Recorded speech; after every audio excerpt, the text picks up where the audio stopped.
We here. What's going on? What's going on, people? We are here with RKT Real Estate in the building. What's going on, guys? What's popping with you, man? What's going on, bro? Everything all right? Chilling, man. Great. Yeah. So we here. So today's topic: profit growth versus wage stagnation. I tried to make the title nice. So we talk about profits versus wages. So what's your thoughts on that? Like, give us the rundown. You know what I'm saying? We can go in. For those who don't know, we gotta define, the profits and the wages. So, the profits is like the difference between like the amount that you earn versus the amount that you spent on buying something or operating or producing something, right? That's profits.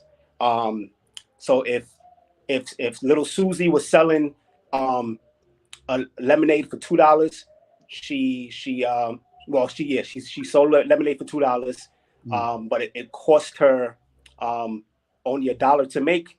Her profit was $1. Wages is like a fixed income from or fixed payment amount from your employer, or that's pretty much a wage. So just to give a quick brief definition, of the profits and the wages. But just to really going on it, they're both equally important. But what is more important is the profits. Why? Because it's like what profits is. Think about it from a standpoint of being an entrepreneur, and you don't have to be entrepreneur to make profit. But most entrepreneurs are thinking about profits. Right. Most 9-to-5ers are thinking about your wages. Whatever you make, whether it's on an hourly basis or you have a salary.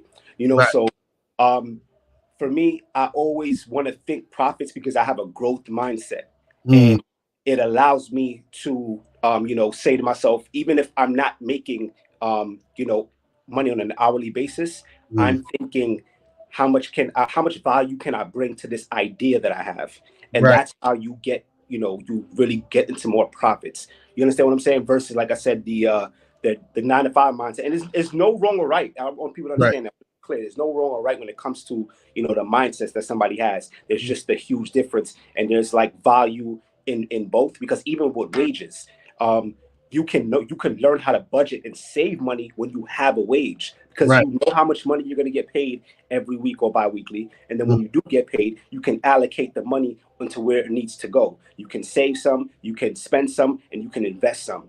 But a lot of times with the profit, you may get it at certain points, and then if you don't know how to allocate those profits, it can go straight down the drain. So then there's negative and positive effects and pros and cons to having both profits and wages. Right. Real shit. So, Rashidi, what's your thoughts on this?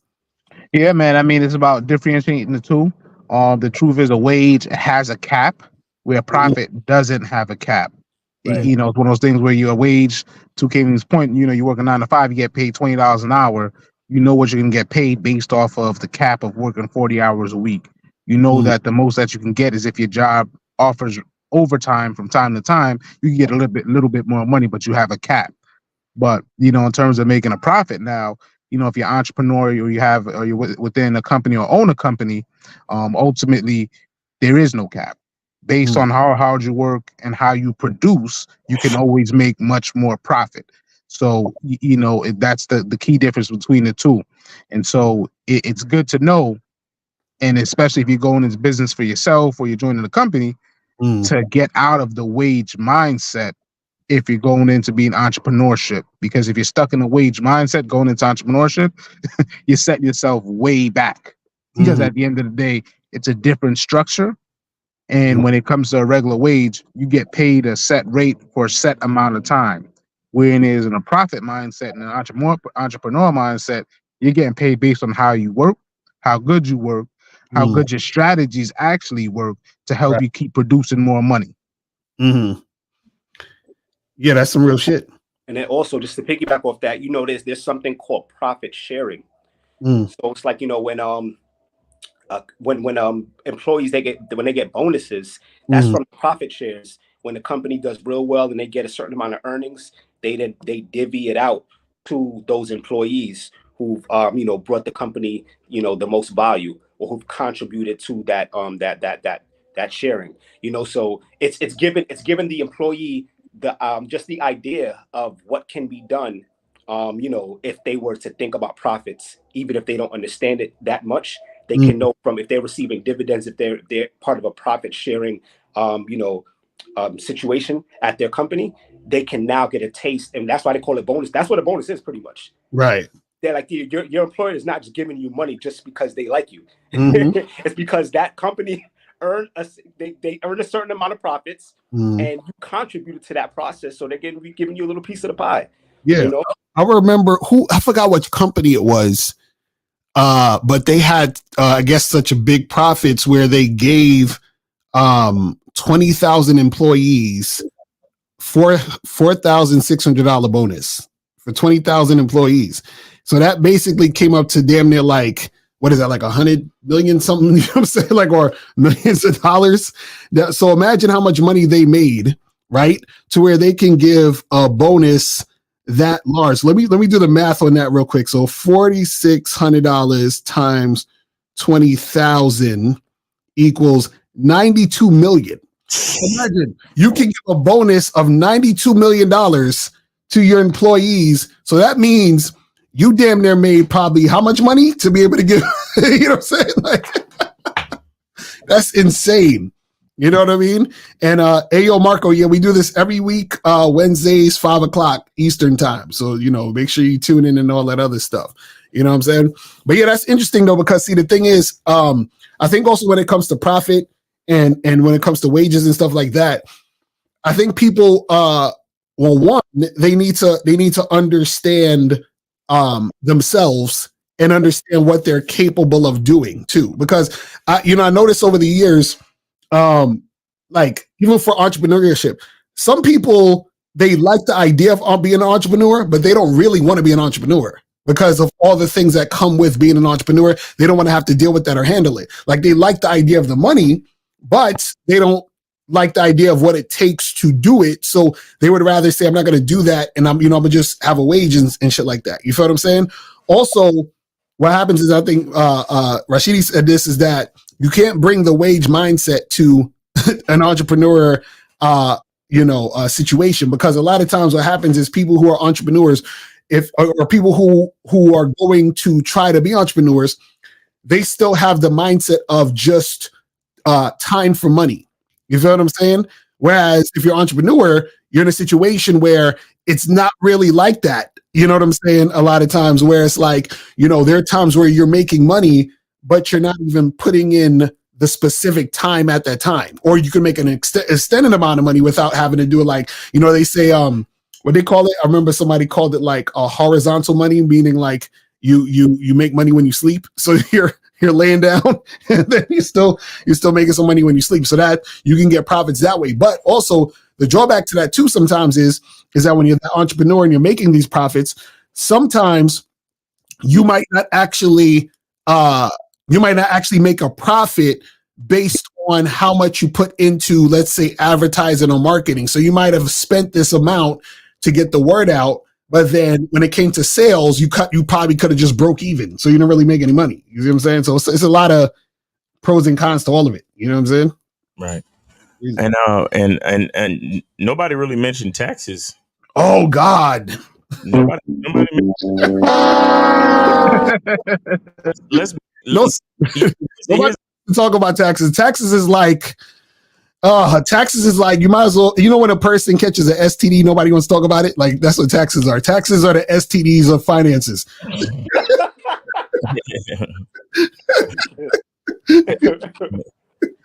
You talk about profit growth, and that's why you gotta buy more shit. Mm-hmm. That's why the rapper wears the bigger chain. Mm-hmm. Is on his next album. That's why the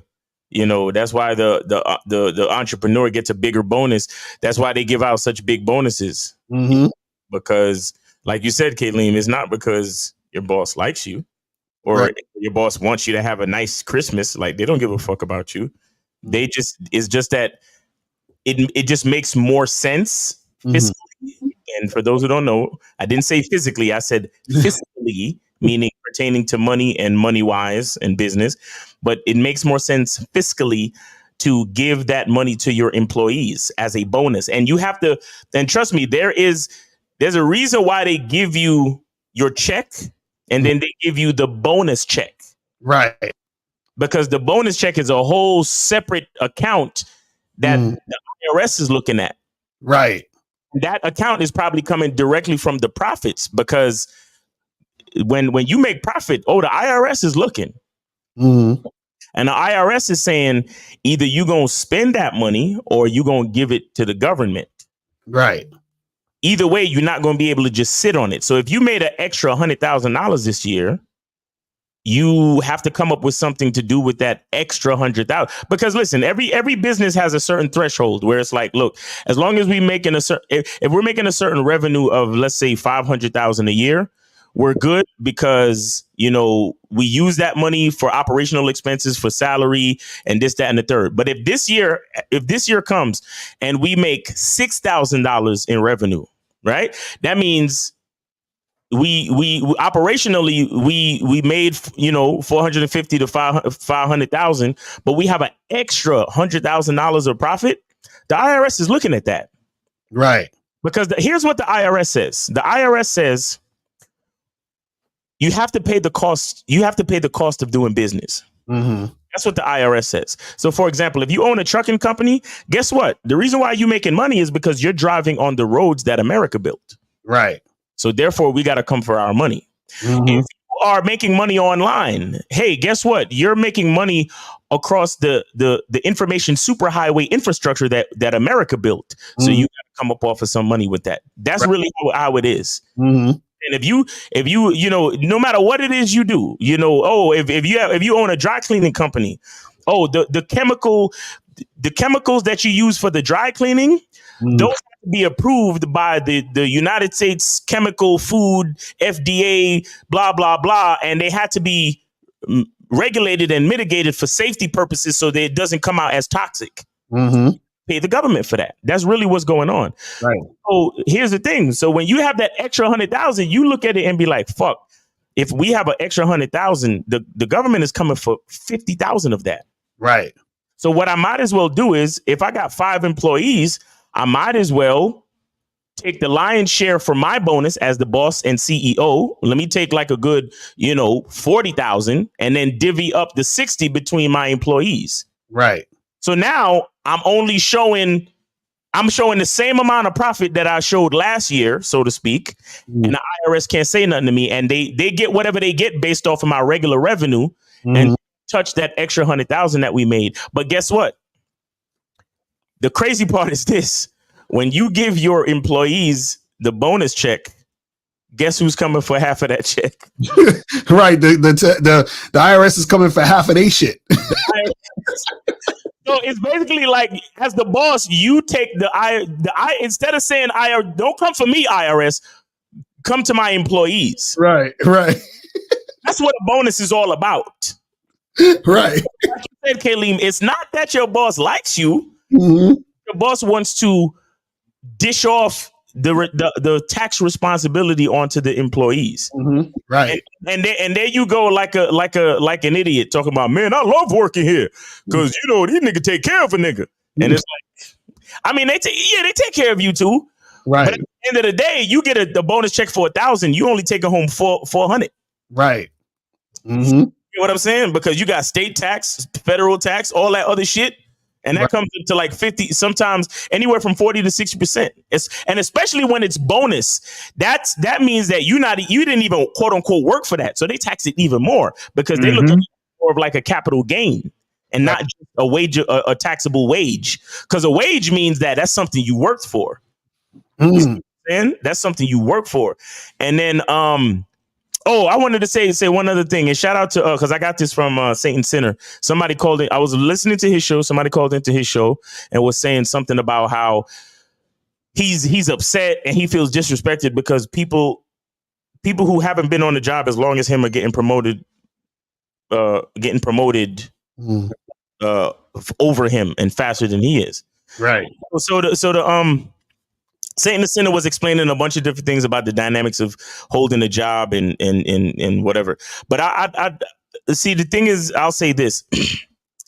You have to understand that the reason why, and a lot of people, this flies over a lot of motherfuckers' head because they looking at it like, oh, yo, they disrespecting me. They don't appreciate me. Mm-hmm. It's not that.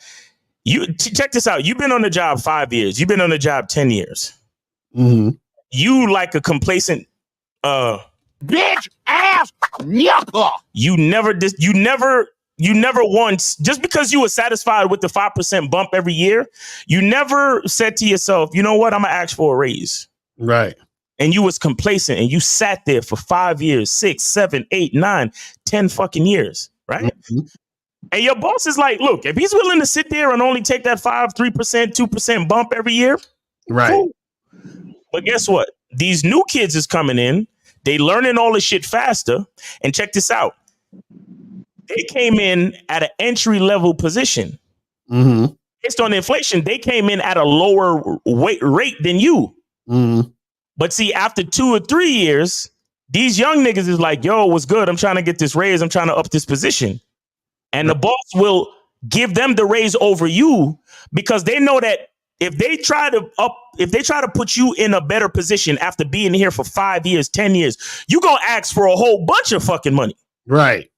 But if they promote the young entry level nigga, they can have him do a more prestigious position at a way lower rate. Right. So this is exactly why the young nigga who hasn't been there as long as you is going to get promoted over you, because that same young nigga, he's willing to do the same job for $5,000 more. So imagine he came in at 40,000. He's willing to be a manager for 45. Mm-hmm. You've been there for 10 years. At this point, you're already getting 60. And if you want to become a manager, you're going to ask for 80, 85, 90. So if the boss is looking at the game, the boss is like, I'll promote this young nigga who will do the manager job for 50, and I'll leave your ass right there making 60. Mm-hmm. And in the next couple of years, your yearly bump is going to get smaller and smaller and smaller. Because I, as a boss, I'm noticing that you're complacent. Right. I'm noticing that you're not asking for a raise. So looking at wage stagnation, we have to understand something. A lot of it, and we talk about it as far as game a lot. Everything that happens in your life is if it's not 100%, is at least majority your fault. Right. Because sitting there on the job and only taking what they give you, then that's all you're gonna get. Mm. You understand? So truthfully, and I say this to any young cat coming up in a career or whatever, you should always be getting a significant promotion or switching jobs, meaning switching companies, every 3 to 5 years, at least. And I learned this from a friend of mine, because and guess why I learned this shit so heavy? Because I was the complacent, stagnant one. Mm. And I had a friend of mine. We both started out at 45. Mm. And after like a decade, that nigga was at 90 and I was still at 60. Oh, damn. Miles is hating. And I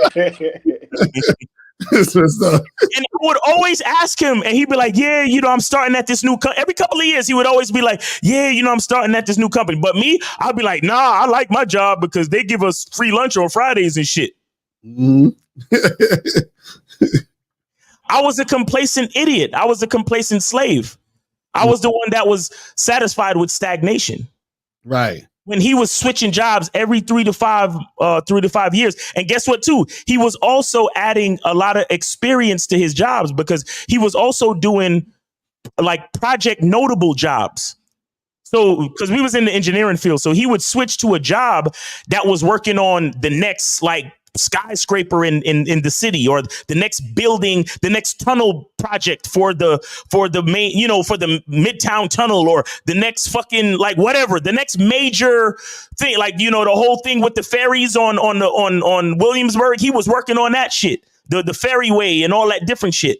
So I was stagnant, collecting my little raise and my bonuses every year. You understand? Getting free lunch on Fridays. And he was out doing project-based jobs and he was moving to different projects every 2 to 3 years. And I don't know if he's still working in the field now, because I haven't even spoken to him in years, but he got to be well into the mid to high 6 figures at this point if he's still doing it. You get what I'm saying? But so you gotta understand the game, guys. You gotta be promoted within your own company, or you gotta be getting a new position, because a new job means a raise. A new job means a raise. And like I said, another thing to take from this is that you want to also be moving on to things that are going to look good on your resume. So whatever project, whatever industry you're in, you got to be doing something that's a little bit more notable and experience worthy of your skills. You know what I'm saying? But you can't be, you know, if you start out in the industry building houses, in 10 years, you should be working on skyscrapers, bro. You get what I'm saying? If you start off in the industry making fucking cereal, in 10 years, you need to be making lobster and veal. You get what I'm saying? Like, you need to be up in the game at all times. So every 2 to 3 years, max 5 years, but every 2 to 3 years, you should be getting a promotion or moving to another company. Right. So what's your thoughts on this question? So with my self-employment tax, can I make payments to the IRS, and do you recommend doing your own taxes? So that one, that one's a good one. So most times, from my understanding, you can't make taxes unless you have like an S corp or a C corp type of business. Registers that's the way you can pay taxes like a normal 9 to 5. Otherwise, you have to pay your taxes at the end of the year when it's due, if you're not doing an S corp or C corp. And that's a complicated question, because you're not doing that unless you're making a certain amount of money. So it doesn't make sense. And no, you should never do your taxes yourself unless you really know what you're doing. You should be having someone do your taxes for you, but actually watch what they're doing, read what they're doing, understand what they're doing. And after repeating that process for a couple years, maybe you could try to go do your taxes yourself. But outside of that, no way. Do not do your taxes yourself, because trying to be cheap will end up costing you way more money down the line.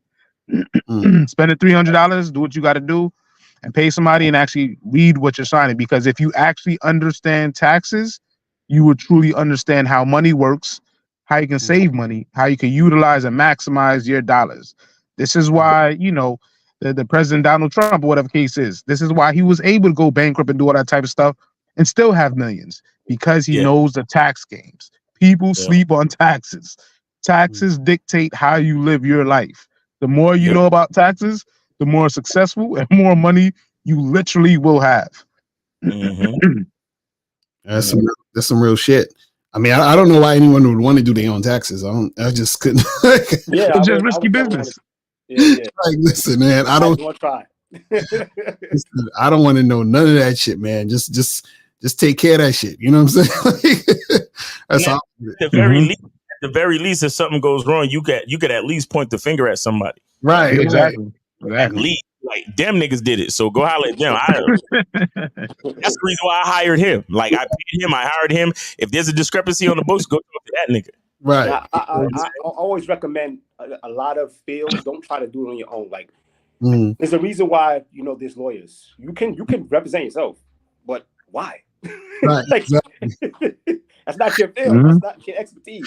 They're gonna be like, Your Honor, I think I didn't do it, so I'm just gonna. Right.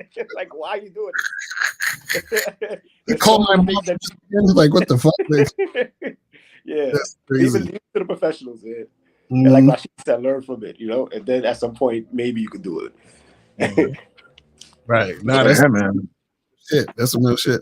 But yeah, so it's interesting though when you think about this type of stuff, because I think people, they think that there's one thing that's better than the other, but what's better for you is based on it's subjective, because it's based on your own sort of like thoughts about it. You feel what I'm saying? Because certain people, they may not necessarily be for the wages, because they're like, hey, I want to do these other things and I got all these ideas and I want to have this certain type of profit and all this other stuff.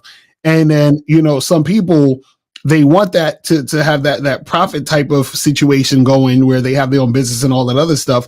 But when it comes like down to it, you know what I'm saying? Like, some people, they're not cut out for it. You know what I'm saying? So it's an interesting thing, and it's like you sort of recognize, because I've actually talked to people who they just want a really high paying job, and some people want to be entrepreneurs. It's like they have to be an entrepreneur, and there's people like that would never in a million years want to be an entrepreneur. You see what I'm saying? Which I think is great, because both are needed. So if everybody's trying to be a fucking entrepreneur, how are you gonna have somebody to work in your company? You know what I'm saying? So you know what I mean? Like So, to add to that, I know not everybody's a boss, and that's okay. But what I do think should be enforceable, or what I do think that's important is similar to what I said before about constant elevation. right. You understand? Because I mean, nigga, you can't flip burgers at McDonald's forever, man. and not to say that there's anything wrong with flipping burgers at McDonald's, but here's the thing: jobs like that are designed for young niggas, man. Like you 30 and you still taking up space in a job that a young nigga should be doing. Right. That's unfair to the young nigga. Right. Exactly. You understand? Like, you flipping burgers, like, nigga, you should be a fucking manager of the McDonald's at this point, or working towards being a regional manager, or starting your own McDonald's or something. Right. Exactly. Young niggas is coming up. They need work. The fuck you look like 30 years old still folding shirts at Old Navy. No, nigga, you're supposed to be at least the shift manager, organizing it so young niggas could come in and fold shirts and make a little bit of bread, make a little bit of money. You see what I'm saying? So I don't see there's anything wrong with a 9-to-5. I just say there's something wrong with stagnation. You know, there's something wrong with complacency. And like I said, I learned that lesson my damn self. Because I pretty much because of my decision making, I pretty much stayed at an entry level position in my industry for my whole damn career. I mean, I was meant for greater things, and that's why I'm here now, and I'm happy. But at the same time, it's like I could have been way more competitive in my field, and I wasn't, because I was complacent. You see what I'm saying? So I'm just against complacency in any form or fashion. You know, it's crazy. They say that we creatures of habit, right? But because we're habitual creatures, that could be a good thing or that could be dangerous. Because if you have the wrong habits, like Miles just said, being complacent, and because what do they say? They pay you enough to give up on your dream, or to forget about your dream, right? And so if we're repetitive, you get paid. If you've got a wage, you're getting paid every week or bi-weekly. That's how so much time can go by and you don't even notice it. You turn around and 5-10 years pass, and like you said, you're doing the same exact thing. So to your point, you have to like do an assessment on yourself after every year. Where am I at? What am I doing? Am I still like, what are the habits that I've had last year? What do I want to change that I did last year going into the new year? Like, these things have to it has to click, because if not, it will be the same repetitive thing. And then what do they say? Doing the same thing over and over and expecting different results. That's insanity. And a lot of people go through that 10, 20, 30 years pass by, and they turn around and like, damn, what did I do with my life? So yeah, man, it's important to, identify these things and, just get to it, man. Just get to it. Yep. Yeah, man. Real talk. So, guys, any last words before we wrap it up and get up out of here? Yeah, I mean, just follow the theme and not be complacent. Just be comfortable being uncomfortable. Yeah. That's the main problem a lot of people do. They get comfortable. Oh, okay, I make 22, 2 miles a point. No, now I'm making 23, and now I'm making 24. Truth is, you got to move around. Just going back to the point, stop accepting what people are giving you when you know you can get more. Like that. That's my final thought on things. That's what's up.